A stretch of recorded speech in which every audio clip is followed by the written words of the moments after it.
ចំពាក់ខោឲ្យថ្មីនេះលកាដៃថារៀបនឹងទៅណាផ្ទះទីម៉ូតូអាត្រៃនេះមិនដែលភ័យឃើញខ្ញុំនេះសងហារៀបចំតាំងពីលើដល់ស្ដីបងប្អូនទាំងអស់គ្នាខ្ញុំជួបវិជាថ្ងៃនេះខ្ញុំមកកម្មវិធី Cambodia Car Culture នៅ Sunset Riverview នៅកោះរាបាទអញ្ចឹងនេះគឺជាឡាន Nissan Safiro នេះគឺជា BMW ហើយនេះគឺជា Nissan 350Z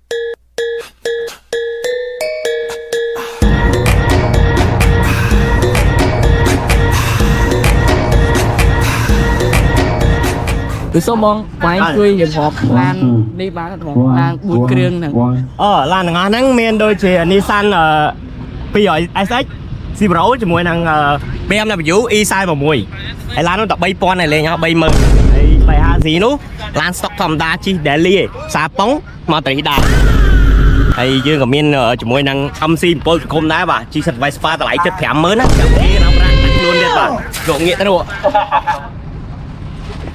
ណែវីដេអូយើងមានតែប៉ុណ្ណឹងទេជុំមួយបងប្អូនវិញនេះគឺជាផងមួយទៀតហើយនេះគឺជា Supra K5 body white body kit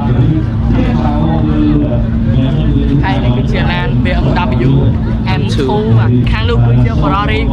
488ជា Chevrolet Camaro 1 2 3ឡានហើយនេះគឺជាឡាន AMG GT នេះគឺជា Lamborghini Urus Mansory body kit ឡាននេះគឺជាឡាន G-Wagon Brabus 800ហើយឡានពណ៌លឿងនេះគឺជាឡាន Porsche 911 Turbo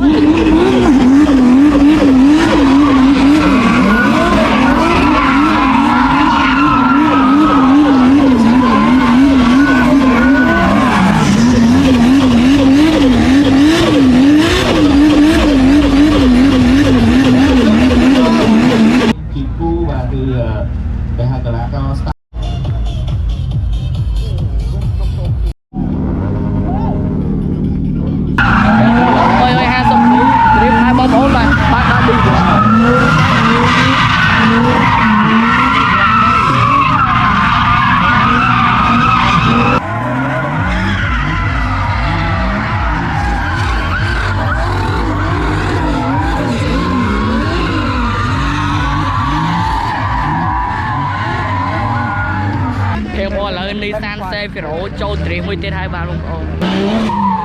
ន